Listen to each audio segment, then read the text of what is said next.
Daily serial హరిత 6వ భాగం. రచన కె తాయారమ్మ గారు. చల్లని ద్రవం నోట్లో పోసుకుని, చెల్లెమ్మ, హరిత ఎక్కడికి వెళ్ళిపోయింది అన్నారు ఆనందరావు గారు. అనసూయమ్మ నోట్లో పైట చెంగు కుక్కుని లోపలికి వెళ్ళిపోయింది. నేను నలుగురిలో ఎలా మొహం ఎత్తుకోగలనురా ప్రభా? తండ్రిగా నేను, భర్తగా నువ్వు భరించాల్సిందే ఈ అవమానం అనేసి మౌనంగా ఉండిపోయారు ప్రభాకరం గారు. ఒరే ప్రభా, ఆస్తి అంతస్తు అన్నీ ఉన్నా నా దగ్గర ఆమెకు కావలసిన జీవితం లేదురా అంటూ లేచి, వీలైతే పేపర్ ప్రకటన వేయించు అంటూ లేచారు ఆనందరావు గారు. రే ఆనంద్, పేపర్ ప్రకటన ఇస్తే నీ పరువు నా పరువు కూడా గంగలో కలుస్తుంది. అందుచేత కొంతకాలం నిరీక్షిద్దాం అన్నారు ప్రభాకరం గారు. నీ ఇష్టం వచ్చినట్లు చెయ్యి అంటూ కారెక్కి వెళ్ళిపోయారు ఆయన. ఆనందరావు గారు వెళ్ళిన తర్వాత అంతెత్తున ఎగిరారు ప్రభాకరం గారు భార్య మీద. చూసావా నీ కూతురేం చేసిందో? బంగారం లాంటి సంసారాన్ని వదులుకుని లేచిపోయింది అంటూ. హరిత స్వతంత్రురాలు. ఆనాడు ఆ పని చేసింది. 20 ఏళ్లన నిండని పిల్ల ఓ రెండో పెళ్లివాడికి భార్యగా వెళ్ళిపోయింది. అది దాని స్వయంకృతాపరాధం.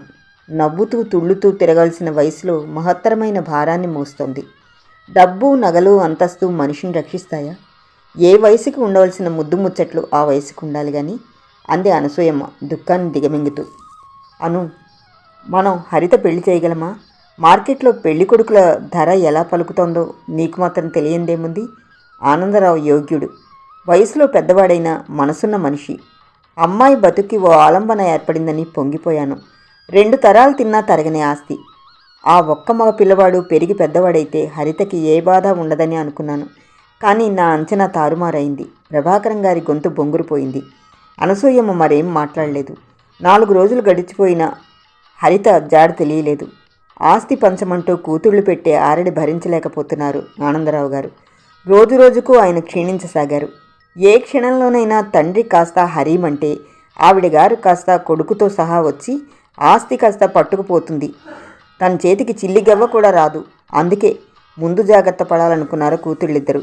సాయంత్రం 4 గంటలకి లాయర్ రామనాథం గారు వచ్చారు. నాన్న, లాయర్ గారు వచ్చారు అన్నారు వాళ్ళిద్దరూ. మీలాంటి వాళ్ళకి నా ఆస్తినిచ్చి దానికి అపవిత్రతను ఆపాదించను. ఏనాటికైనా నా యావదాస్తి వారసులు హరిత, ఆమె బిడ్డ మనోహర్. దృఢంగా అక్కడి నుంచి లేచి వెళ్ళిపోయారు ఆనందరావు గారు. తూర్పు దిక్కు సింధూరవర్ణాన్ని సంతరించుకుంటున్న తరుణం. పక్షుల మధుర మంజుల నినాదాలు వినిపిస్తున్న వేళ.